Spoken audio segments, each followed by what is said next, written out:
Masih bersama kami dalam bincang hari ini, kita masih membahas soal bis ya, ragam dan aneka serba-serbi bis lah ya, begitu ya kurang lebih ya. Saya masih ditemani dengan Kang Ucu Gabriel dari KAPT, saya kayak mulu nih, KAPT ya, di Studio Sultan TV. Ini sudah beberapa pertanyaan nih Kang Ucu yang sudah ikutan gabung ya di kanal YouTube Sultan TV. Ini banyaknya sih ikutan berstatement ya, berpendapat begitu. Nah, mungkin pertanyaan pertama nih, kalau menurut Kang Ucu sendiri, ini tujuan Pak Gubernur membuat Banten International Stadium ini apa ya benefitnya? Benefit buat Banten atau benefit buat Pak Gubernur? Ini ada dua lah. Oke, untuk Banten kayaknya ya. Ya, ya kalau untuk Banten seperti yang tertera dalam statement-statement resmi di Pemprov Banten, mereka berharap terjadi lonjakan prestasi khususnya di bidang sepak bola untuk kemudian ada atlet-atlet yang di atlet-atlet sepak bola yang berprestasi baik di tingkat nasional maupun internasional. Itu simple gitu loh. Kalau untuk Banten, walaupun seperti tadi saya ulang, ini masih panjang gitu loh, karena mekanismenya belum jelas sampai hari ini. Nah, kalau untuk benefit pribadi udah jelas gitu, karena memang saya secara pribadi mengatakan ini proyek mercusuar loh, proyek yang prestisius, bukan lagi prestasi Ya. proyek yang prestisius, bahwa gue punya karya loh.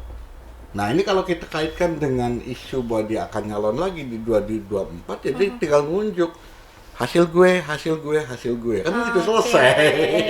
Mana Kan udah- kerjanya ini Nah, ya. ini kan Oke.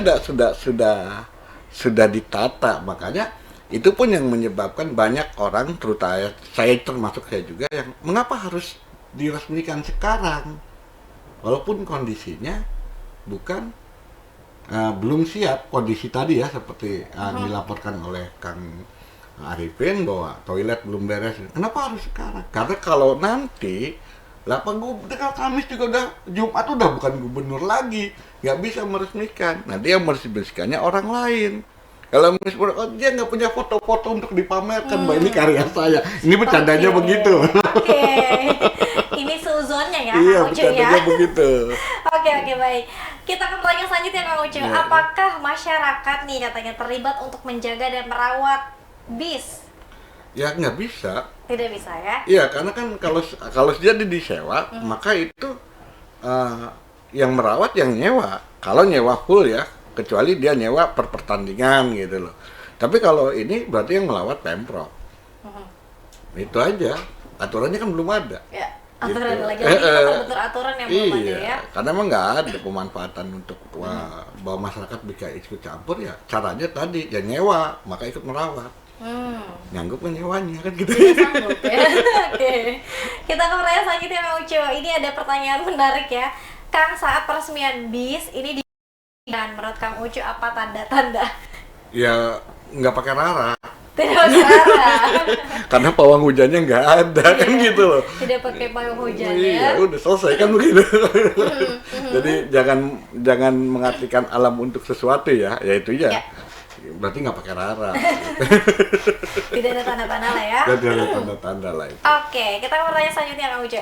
Menurut Kang Ucu, capaian tata kelola pemerintahan Banten saat ini bagaimana sih, Kang? Baik atau buruk? Tata kelola, kalau tata kelola itu banyak yang masih harus diperbaiki ya. Kan komponennya juga banyak, tapi saya tinggal ngacu saja pada misalnya di informasi publik saja. Sampai saat ini misalkan website JDIH Banten itu tidak sampai tahun 2022, dia cuma sampai 2019. Dari situ bisa dilihat. Ya. Kemudian banyaklah, karena tata kelola tuh banyak ya. Nanti kalau resminya nanti di Mendagri juga bisa ada keluar poinnya biasanya. Cuman kan kita data bahwa jangankan Mendagri, BPK yang independen saja kemarin kan baru terungkap bahwa WTP bisa dibeli. Nah itu kan persoalannya. Ya. WTP bisa dibeli. Ya. Secara umum menurut saya tata kelola malah lebih buruk. Mulai dari awal penerapan struktur organisasi ya.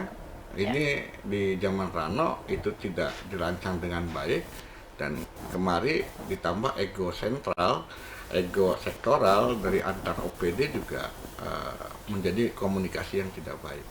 Banyak kegiatan-kegiatan yang perencanaannya kemudian ketahuan setelah dipush untuk menjadi besar. Itu aja, baru kelihatan. Jadi tata kelolanya masih jauh dari baik. Tata kelola masih jauh dari baik ya. Kita jadi ingat juga soal persoalan Sekda kemarin juga ini berkaitan dengan tata kelola pemerintahan ya. Iya, di Oke, kepegawaian. ya, oke. Nah, Kang Ucu sendiri kalau misalnya nih ada dari anggaran 2,4 miliar, kalau misalnya suruh pilih untuk peresmian BIS atau misalnya uang itu bisa digunakan untuk apa saat ini? Bikin rumah singgah. Rumah singgah? Iya. Provinsi satu-satunya provinsi yang tidak punya rumah singgah di Jakarta untuk orang sakit itu tinggal Provinsi Banten. Ya. Orang sakit dari Cibaliung misalnya atau dari Serang saja dapat rujukan ke Jakarta untuk apa dirawat ataupun diperiksa di sana. Itu kan nggak sehari makannya, Mbak. Datang ngambil nomor, nunggu di mana nggak jelas, kan gitu kan? Gitu. Kadang-kadang dapatnya besok balik lagi, gitu kan? Nanti besoknya datang lagi diperiksa, Betul. hasilnya nunggu besok pulang lagi. Itu berapa duit oleh masyarakat? Kalau masyarakatnya yang banyak duit nggak masalah, kalau yang nggak punya duit, apalagi yang jauh, misalnya di Cibaliung, di Malingping, ya harus pikirin penginapannya, makannya dan sebagainya. Kalau ada itu kan mereka bisa tinggal di situ sampai urusan selesai. Minimal hemat ongkos. Nah ini yang belum punya di Jakarta tuh Provinsi Banten belum punya rumah singgah. Dan itu nggak makan sampai 2,1 miliar kok. Yang paling 1 miliar juga udah kebangun kok. Ya. Jadi kalau boleh milih gitu loh. Ini yang apple to apple lah. Ya. Dan itu bisa dirasakan oleh semua masyarakat Banten yang sakitnya harus diperbaiki disembuhkannya di Jakarta. Oke, ini RSUD-nya sudah bagus tapi belum ada rumah singgah nih. Iya. Jadi bingung juga ya. Oke, Kang Ucu, kita ke pertanyaan terakhir ya. Oke nih. Nah, kalau misalnya soal pembangunan jalan nih, katanya Kang Ucu, kalau lihat pembangunan jalan sendiri yang kemudian disebut oleh Pak Gubernur ini sudah pada kondisi jalan yang mantap. Kalau Kang Ucu sendiri bagaimana merasakannya? Simple. Definisi mantap pemerintahan dengan divisi mantap kita berbeda. Silakan cari buat yang nanya ini seperti apa menurut pemerintahan. Karena kalaupun ada lubang 1-2 itu masih dikategorikan mantap. Yang dilaporkan diomongkan oleh Pak Gubernur itu definisi mantap, definisi pemerintahan, definisi Kementerian PU. Ya, mantap buat kita itu mulus. Ya kan, mantap kita itu mulus, jalan tidak bergelombang, tidak ada kerikil atau retak-retak, itu buat kita mantap. Tapi buat pemerintahan ada retak-retak masih kategorinya mantap. Gitu. Jadi kalau bicara bagaimana, saya rasa di zaman Rano saja sudah tercapai sebetulnya. Oke. Walaupun saya dulu bukan pendukung Rano, tapi saya akui kalau jalan di zaman Rano sudah tercapai. Mungkin sekitaran tinggal 16-20% saja di zaman WH. Jadi sebetulnya di zaman WH sudah tidak harus lagi ngurusin jalan, tapi harus bangunan yang lain gitu atau infrastruktur yang lain, misalnya di sisi IT-nya, tadi pelayanan pelayanan kesehatan, pelayanan pendidikan gitu kan ya. Cuman persoalannya itu kan jadi kacau balau semua. Pelayanan pendidikan PBDB selalu jadi masalah, ya kan? Yang kemudian sistem kuota negeri kemudian mengakibatkan banyak sekolah swasta malah tutup. Nah, ini kan jadi persoalan gitu lah. Gitu. Jadi sebetulnya kalau Pak Wahidin itu selalu menggabungkan persoalan jalan, itu lucu karena itu sudah selesai di masanya Rano Karno. Gitu loh. Ya harusnya dia tuh lebih membanggakan kepada pendidikan, pelayanan kesehatan gitu kan, yang lebih bersifat urusan wajib atau persoalan kemiskinan dan yang tidak pernah tersentuh sampai saat ini itu pengangguran, ya kan? Pengangguran. Dan baru saja tadi ada berita di Snaker protes, bukan protes, mengeluh masalah pengangguran ini karena anggarannya nggak cukup.